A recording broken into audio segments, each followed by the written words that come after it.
नमस्कार और very good evening. स्वागत है आपका एग्ज़ाम्स फायर में। आज की क्लास में हम वैदिक सभ्यता, वैदिक संस्कृति से जुड़े टॉप 35 मोस्ट इम्पॉर्टेंट क्वेश्चंस पढ़ेंगे। टॉप 35 सबसे महत्वपूर्ण प्रश्न वैदिक सभ्यता संस्कृति से। ये सारे प्रश्न RRB, NTPC, group D, BPSC, Bihar दरोगा, दिल्ली पुलिस, एसएससी और सभी अन्य परीक्षाओं के लिए बहुत ही ज़्यादा महत्वपूर्ण है। एक एक प्रश्न अच्छे से याद कर लीजिएगा। आगे बढ़ने से पहले अगर अभी तक आपने exams fire YouTube channel subscribe नहीं किया तो तुरंत कर लीजिए और बेल आइकन प्रेस कर दीजिए ताकि हमारे लेटेस्ट अपडेट्स आपको तुरंत मिल सकें। तो चलिए बिना समय वेस्ट किए बढ़ते हैं आगे। पहला प्रश्न है, वैदिक साहित्य में कुल कितने मुख्य साहित्यिक उत्पादन शामिल हैं? वैदिक साहित्य में कितने मुख्य साहित्यिक उत्पादन शामिल हैं? इसका सही उत्तर है डी, 4। वैदिक साहित्य में कुल 4 प्रमुख साहित्यिक प्रोडक्शन शामिल हैं, उत्पादन शामिल है। और ये चार साहित्यिक प्रोडक्शन कौन कौन से हैं? ऋग्वेद, सामवेद, यजुर्वेद, अथर्ववेद। ऋग्वेद, सामवेद, यजुर्वेद, अथर्ववेद। नेक्स्ट प्रश्न है, किस वेद को मानवता का पहला वसीयतनामा कहा गया है? First testament of Mankind. किस वेद को मानवता का पहला वसीयतनामा कहा गया है? तो इसका सही उत्तर है ए, ऋग्वेद। ऋग्वेद दुनिया का सबसे पुराना पाठ है, इसलिए मानव जाति के पहले वसीयतनामे के रूप में भी जाना जाता है। याद रखिए, दुनिया का पहला वसीयतनामा मानवता का ऋग्वेद है। ओके। नेक्स्ट प्रश्न है, ऋग्वेद में कुल कितने भजन हैं? ऋग्वेद में कुल कितने भजन हैं? तो इसका सही उत्तर है ए, 1028। ऋग्वेद में कुल 1028 भजन हैं जिन्हें 10 मंडलों में विभाजित किया गया है। ऋग्वेद में कितने भजन हैं? कुल 1028 भजन हैं जिन्हें 10 मंडलों में विभाजित किया गया है। चलिए नेक्स्ट क्वेश्चन देखते हैं। ऋग्वेद के किस मंडल में 4 वर्णास दर्शाए गए हैं? ऋग्वेद के किस मंडल में 4 वर्ण दर्शाए गए हैं? तो इसका सही उत्तर है डी, 10वें। ऋग्वेद के 10वें मंडल में प्रसिद्ध पुरुषा सूक्ता है। ऋग्वेद के 10वें मंडल में प्रसिद्ध पुरुषा सूक्ता है जिसमें 4 वर्णों के बारे में बताया गया है। और 4 वर्ण कौन कौन से हैं? ब्राह्मण, क्षत्रिय, वैश्य, शूद्र। ओके। चलिए नेक्स्ट क्वेश्चन देखते हैं। नेक्स्ट क्वेश्चन है, किस वेद को भारतीय संगीत के लिए महत्वपूर्ण माना गया है? किस वेद को भारतीय संगीत के लिए महत्वपूर्ण माना गया है? इंडियन म्यूजिक के लिए कौन सा वेद इंपॉर्टेंट है? तो इसका सही उत्तर है बी, सामवेद। सामवेद में कुल 1549 भजन हैं। सामवेद के भजन को उद्गेत्री द्वारा सुनाया गया है। सामवेद के भजन को किसने गाया है? उद्गेत्री ने। यह वेद भारतीय संगीत के लिए बहुत ही ज़्यादा महत्वपूर्ण है। याद रखिए, भारतीय संगीत के लिए महत्वपूर्ण वेद कौन सा है? सामवेद। सामवेद भारतीय संगीत के लिए बहुत ही ज़्यादा महत्वपूर्ण है। नेक्स्ट क्वेश्चन है, किस वेद में बीमारियों को दूर करने के लिए मंत्र उपचार शामिल है? किस वेद में बीमारियों को दूर करने के लिए मंत्र उपचार शामिल है? तो इसका सही उत्तर है डी, अथर्ववेद। अथर्ववेद को बहुत समय तक वेद की कैटेगरी में शामिल नहीं किया गया था। याद रखिए, अथर्ववेद जो है, जिनमें बीमारियों को दूर करने के लिए मंत्र उपचार शामिल है, इसको बहुत समय तक वेद की कैटेगरी में शामिल नहीं किया गया था। ओके। नेक्स्ट क्वेश्चन है, कौन से वेद में बलि देने के लिए प्रार्थनाएं शामिल हैं? कौन से वेद में बलि देने के लिए प्रार्थनाएं शामिल हैं? तो इसका सही उत्तर है सी, यजुर्वेद। यजुर्वेद के भजनों का पाठ अदरवर्यु ने किया है। यजुर्वेद के भजनों का पाठ अदवर्यु ने किया है। यजुर्वेद को 2 भागों में बांटा गया है। यजुर्वेद को 2 भागों में बांटा गया है, कृष्णा यजुर्वेद और शुक्ल यजुर्वेद। आपको पता ही होगा, बलि देने के लिए प्रार्थनाएं कौन से वेद में शामिल हैं? यजुर्वेद में शामिल हैं। यजुर्वेद में बलि देने के लिए प्रार्थनाएं शामिल हैं और इसको 2 भागों में बांटा गया है यजुर्वेद को, कृष्ण यजुर्वेद और शुक्ल यजुर्वेद। ओके। नेक्स्ट क्वेश्चन है, ऐत्रेय ब्राह्मण किस वेद से जुड़ा हुआ है? ऐत्रेय ब्राह्मण किस वेद से जुड़ा हुआ है? इसका सही उत्तर है ए, ऋग्वेद। ऐत्रेय ब्राह्मण जो है वो ऋग्वेद से जुड़ा हुआ है। महत्वपूर्ण बात, ऐत्रेय ब्राह्मण में महिलाओं की स्थिति कमज़ोर होती बताई गई है। स्टेटस ऑफ विमेन डिक्लाइन होता बताया गया है ऐत्रेय ब्राह्मण में। और ऐत्रेय ब्राह्मण किससे जुड़ा हुआ है, किसका हिस्सा है, ऋग्वेद का। ओके, नेक्स्ट प्रश्न है, शतपथा ब्राह्मण किस वेद से जुड़ा हुआ है? शतपथा ब्राह्मण किस वेद से जुड़ा हुआ है? इसका सही उत्तर है सी, यजुर्वेद। शतपथ ब्राह्मण सबसे पुराना और सबसे बड़ा ब्राह्मण है। याद रखिए, सबसे पुराना और सबसे बड़ा ब्राह्मण शतपथा ब्राह्मण है। ओके, इसमें पूरब की तरफ लोगों का आगमन बताया गया है। इसमें क्या बताया गया है? लोगों का आकर्षण, लोगों का आगमन पूरब की तरफ, expansion of people towards east. Okay, next question है, गोपाथा ब्राह्मण किस वेद से जुड़ा हुआ है? गोपाथा ब्राह्मण किस वेद से जुड़ा हुआ है? तो इसका सही उत्तर है डी, अथर्ववेद। गोपाथा ब्राह्मण जो है वो अथर्ववेद से जुड़ा हुआ है। चलिए नेक्स्ट क्वेश्चन देखते हैं, तैत्तिरीय ब्राह्मण, तैत्तिरीय ब्राह्मण जो है वो किस वेद से जुड़ा हुआ है? तो इसका सही उत्तर है सी, यजुर्वेद। तैत्तिरीय ब्राह्मण जो है वो यजुर्वेद से जुड़ा हुआ है। तैत्तिरीय ब्राह्मण में ईश्वरीय उत्पत्ति का सिद्धांत बताया गया है। तैत्तिरीय ब्राह्मण में क्या बताया गया है? ईश्वरीय उत्पत्ति का सिद्धांत बताया गया है। याद रखिए, तैत्तिरीय ब्राह्मण जो है वो यजुर्वेद से जुड़ा हुआ है और इसमें ईश्वरीय उत्पत्ति का सिद्धांत बताया गया है। ओके, नेक्स्ट क्वेश्चन है, उपनिषद की संख्या कुल कितनी है? अब टोटल उपनिषद जो हैं वो कितने हैं? तो इसका सही उत्तर है ए, 108। टोटल 108 उपनिषद हैं, जिसमें बृहदारण्यका जो उपनिषद है वो दुनिया का सबसे पुराना उपनिषद है। बृहदारण्यका उपनिषद जो है वो दुनिया का सबसे पुराना उपनिषद है। Brihadaranyaka Upanishad is the oldest Upanishad in the world. Okay, next question देखते हैं, दुनिया का सबसे पुराना ज्योतिष ग्रंथ किसने लिखा है? दुनिया का सबसे पुराना ज्योतिष ग्रंथ किसने लिखा है? एस्ट्रोनॉमिकल टेक्स्ट किसने लिखा है दुनिया का सबसे पुराना ज्योतिष ग्रंथ? तो इसका सही उत्तर है डी, लगध मुनि। लगध मुनि जो है उन्होंने दुनिया का सबसे पुराना ज्योतिष ग्रंथ लिखा है। ओके, नेक्स्ट क्वेश्चन है, विश्व का सबसे पुराना महाकाव्य कौन सा है? विश्व का सबसे पुराना महाकाव्य कौन सा है? Oldest epic of the world. तो इसका सही उत्तर है बी, रामायण। रामायण जो है वो विश्व का सबसे पुराना महाकाव्य है। दुनिया का सबसे पुराना महाकाव्य रामायण है। रामायण में कुल 24,000 श्लोक शामिल हैं। कितने श्लोक शामिल हैं? 24,000 श्लोक शामिल हैं, जिन्हें 7 खंडों में बांटा गया है। याद रखिए, रामायण जो है वो दुनिया का सबसे पुराना महाकाव्य है और इसमें 24,000 श्लोक शामिल हैं। इसमें कुल 24,000 श्लोक लिखे गए हैं, जिन्हें 7 खंडों में बांटा गया है। ओके, नेक्स्ट क्वेश्चन है, विश्व का सबसे लंबा महाकाव्य कौन सा है? विश्व का सबसे लंबा महाकाव्य कौन सा है? अभी हमने देखा सबसे पुराना महाकाव्य रामायण।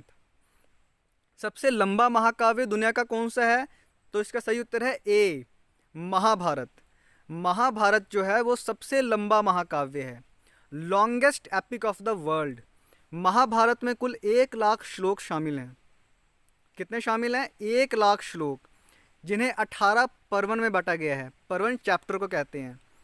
18 चैप्टर में बटा महाकाव्य महाभारत जो दुनिया का सबसे लंबा महाकाव्य है, इसमें 1 लाख श्लोक शामिल हैं। शांति पर्वन महाभारत का सबसे बड़ा चैप्टर है।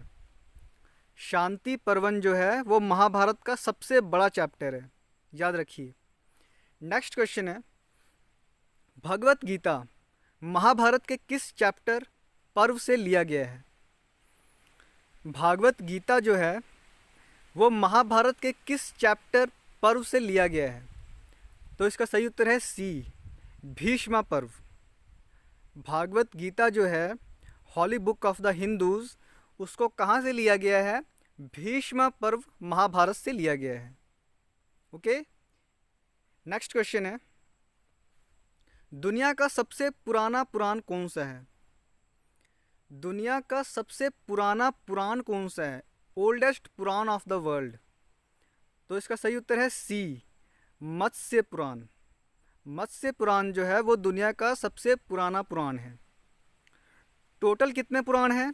तो टोटल 18 पुराण हैं, जिसमें मत्स्य पुराण जो है वो सबसे पुराना पुराण है। ओके, नेक्स्ट क्वेश्चन है, ऋग्वेद का उपवेद कौन है? अभी अभी हमने पढ़ा 4 मेन वेद जो हैं, ऋग्वेद, सामवेद, यजुर्वेद, अथर्ववेद। ऋग्वेद जो है उसका उपवेद कौन है? ऋग्वेद का उपवेद बी, इसका सही उत्तर है बी, आयुर्वेद। ऋग्वेद का उपवेद जो है वो आयुर्वेद है। ओके, नेक्स्ट क्वेश्चन है, सामवेद का उपवेद कौन है? अभी हमने देखा ऋग्वेद का जो उपवेद है वो आयुर्वेद है। सामवेद का उपवेद कौन होगा? तो सामवेद का उपवेद जो है वो गंधर्व वेद है। क्या है? गंधर्व वेद सामवेद का उपवेद है। इसमें इंडियन म्यूजिक, डांस सबके बारे में बताया गया है। ओके, नेक्स्ट क्वेश्चन है, अथर्ववेद का उपवेद कौन है? अथर्ववेद का उपवेद कौन है? तो इसका सही उत्तर है डी, शिल्पवेद। शिल्पवेद जो है वो अथर्ववेद का उपवेद है। ओके, नेक्स्ट क्वेश्चन है, यजुर्वेद का उपवेद कौन है? यजुर्वेद का उपवेद सी, धनुर्वेद। इसका सही उत्तर है सी, धनुर्वेद। धनुर्वेद जो है वो यजुर्वेद का उपवेद है। ओके, चलिए नेक्स्ट देखते हैं, सांख्य दर्शन स्कूल के संस्थापक कौन हैं? सांख्य दर्शन स्कूल के संस्थापक कौन हैं? इसका सही उत्तर है बी, कपिला। कपिला जो है वो इंडिया के, भारत के सांख्य दर्शन स्कूल के संस्थापक हैं। अब सांख्य दर्शन स्कूल क्या है? ये स्कूल ऑफ फिलॉसफी है, one of the 6 school of philosophy. Bharat के 6 स्कूल ऑफ फिलॉसफी में से एक सांख्य दर्शन स्कूल है, जिसके संस्थापक हैं कपिला। ओके, नेक्स्ट क्वेश्चन है, योग दर्शन स्कूल के संस्थापक कौन है? योग दर्शन स्कूल के संस्थापक कौन है? इसका सही उत्तर है ए, पतंजलि। जो योग दर्शन स्कूल है उसके संस्थापक पतंजलि हैं। ओके, क्लियर है? नेक्स्ट देखते हैं, न्याय दर्शन स्कूल। अब जो इंडियन स्कूल ऑफ फिलॉसफी न्याय दर्शन स्कूल है, भारतीय स्कूल ऑफ फिलॉसफी न्याय दर्शन स्कूल के संस्थापक कौन है? तो इसका सही उत्तर है डी, अक्षपदा गौतम। अक्षपदा गौतम जो हैं वो न्याय दर्शन स्कूल के संस्थापक हैं। ओके, क्लियर है? चलिए देखते हैं नेक्स्ट, भारत में दर्शन फिलॉसफी के कितने स्कूल हैं टोटल? भारत में टोटल कितने फिलॉसफिकल स्कूल हैं? अभी आपको मैंने बताया कि भारत में कुल 6 फिलॉसफिकल स्कूल हैं, तो इसका सही उत्तर है सी, 6। भारत में फिलॉसफी के कितने स्कूल हैं? 6। ओके, नेक्स्ट क्वेश्चन है, ऋग्वेद में मुंजावंत नाम से किसे बताया गया है? अब ऋग्वेद में जो है वो मुंजावंत का जिक्र है, वो क्या है? तो इसका सही उत्तर है बी, हिंदू कुश। हिंदू कुश पहाड़ को ऋग्वेद में मुंजावत नाम से बताया गया है। ओके, याद रखिए ऋग्वेद में हिंदू कुश को मुंजवंत नाम से बताया गया है। ओके, क्लियर है? चलिए देखते हैं नेक्स्ट, ऋग्वैदिक काल में रावी नदी को किस नाम से दर्शाया गया है?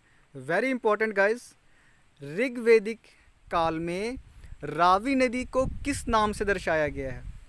तो इसका सही उत्तर है सी, परुष्णी। ऋग्वेद में रावी नदी को परुष्णी नाम दिया गया है। ओके, नेक्स्ट क्वेश्चन इज, किस वेद में 4 प्रकार की अस्मिताएं, सभा, समिति, विधाता, गण शामिल हैं? किस वेद में 4 प्रकार की अस्मिताएं असेंबली, सभा, समिति, विधाता, गण शामिल हैं? तो इसका सही उत्तर है ए ऋग्वेद।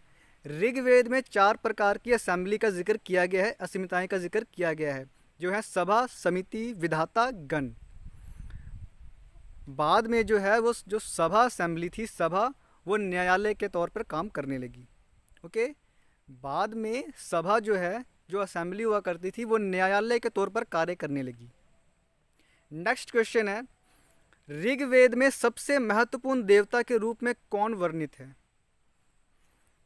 ऋग्वेद में सबसे महत्वपूर्ण देवता के रूप में कौन वर्णित है? किस देवता को सबसे महत्वपूर्ण स्थान दिया गया है ऋग्वेद में? तो इसका सही उत्तर है सी इंद्र। इंद्रदेव को ऋग्वेद में सबसे महत्वपूर्ण स्थान दिया गया है। ऋग्वेद में इंद्र को 250 मंत्र समर्पित हैं। ऋग्वेद में अब कितने मंत्र हैं? आपको याद होगा 1028 मंत्र शामिल हैं, जिसमें से 250 जो टोटल मंत्र हैं वो अकेले इंद्र जी को समर्पित हैं। ओके, नेक्स्ट क्वेश्चन है, ऋग्वेद में शामिल गायत्री मंत्र किसे समर्पित है? अब ऋग्वेद में गायत्री मंत्र का जिक्र है। गायत्री मंत्र हम रोज़ गाते हैं अपने घर में, ओम भूर्भुवस्व तत्सवितुर्वरेण्यम भर्गो दिवस्य धीमहि। ये जो गायत्री मंत्र है ये किसको समर्पित है ऋग्वेद में? तो इसका सही उत्तर है बी सावित्री। यहाँ पे थोड़ा गलती से मिस्टेक हो गया है, इसका सही उत्तर है बी सावित्री। ओके, सही कर लीजिएगा, सावित्री। नेक्स्ट क्वेश्चन है, ऋग्वेद का 9वां मंडल किसे समर्पित है? अब जैसे मैंने आपको पहले बताया, ऋग्वेद में 10 मंडल हैं। ऋग्वेद जो है वो 10 मंडल हैं। उसमें ऋग्वेद का जो 9वां मंडल है वो किसे समर्पित किया गया है? तो इसका सही उत्तर है ए सोम। ऋग्वेद का 9वां मंडल सोम को समर्पित है। इसे सोम मंडल भी कहा जाता है इसीलिए। ओके, ऋग्वेद का जो 9वां मंडल है वो सोम को समर्पित है, इसीलिए इसे सोम मंडल भी कहा जाता है। सोम मंडल में कुल 114 भजन मंत्र शामिल हैं। ओके, सोम मंडल में कुल 114 मंत्र शामिल हैं। नेक्स्ट क्वेश्चन है, वैदिक काल में करों का संग्रहकर्ता को क्या कहा जाता था? वैदिक काल में करों का संग्रहकर्ता, कलेक्टर ऑफ टैक्सेस को क्या कहा जाता था? तो इसका सही उत्तर है सी भगदुद्धा। वैदिक काल में भगदुद्धा को कलेक्टर ऑफ टैक्सेस कहा जाता था, करों का संग्रहकर्ता। ओके, नेक्स्ट क्वेश्चन है, वैदिक काल में वन विभाग के प्रमुख को क्या कहा जाता था? वैदिक काल में वन विभाग का जो प्रमुख हुआ करते थे उनको क्या कहा जाता था? तो इसका सही उत्तर है डी गोविकर्त। गोविकर्त जो था वो वन विभाग का प्रमुख हुआ करता था वैदिक काल में। ओके, नेक्स्ट प्रश्न है, किस उपनिषद में जीवन के 4 आश्रम जैसे ब्रह्मचार्य, गृहस्थ, वानप्रस्थ और संन्यास का वर्णन किया गया है? किस उपनिषद में जीवन के 4 आश्रम जैसे ब्रह्मचार्य, गृहस्थ, वानप्रस्थ और संन्यास का वर्णन किया गया है, इनका जिक्र किया गया है? इसका सही उत्तर है सी जबला उपनिषद। जबला उपनिषद में जीवन के 4 आश्रम ब्रह्मचार्य, गृहस्थ, वानप्रस्थ और संन्यास का जिक्र किया गया है। अगला प्रश्न है, किस उपनिषद में गर्गी और याज्ञवल्क्य के डायलॉग शामिल हैं? किस उपनिषद में गर्गी और याज्ञवल्क्य के बीच हो रही बातें शामिल हैं, उनके बीच डायलॉग शामिल हैं? तो इसका सही उत्तर है ए बृहदारण्यक उपनिषद। गर्गी याज्ञवल्क्य डायलॉग में महिलाओं को उच्च शिक्षा मिलने का जिक्र किया गया है। अब जैसे कि मैंने आपको बताया, गर्गी और याज्ञवल्क्य के बीच हो रही बातें बृहदारण्यक उपनिषद में शामिल हैं। और इन बातों में क्या जिक्र है? गर्गी और याज्ञवल्क्य के डायलॉग में महिलाओं को उच्च शिक्षा मिलने का जिक्र किया गया है। ओके, तो ये रहे top 35 most important questions from वैदिक कल्चर। वैदिक सभ्यता, वैदिक संस्कृति से जुड़े सबसे महत्वपूर्ण 35 क्वेश्चंस। सभी एग्ज़ाम्स के लिए बहुत ही महत्वपूर्ण है, इसको अच्छे से पढ़िए। वीडियो को ढेर सारा लाइक शेयर कमेंट कीजिए और हमारे टेलीग्राम चैनल से जुड़िए। टेलीग्राम चैनल में रोज़ शाम को 7 बजे क्विज़ हो रहे हैं, वो क्विज़ से जुड़िए, क्विज़ खेलिए। धन्यवाद।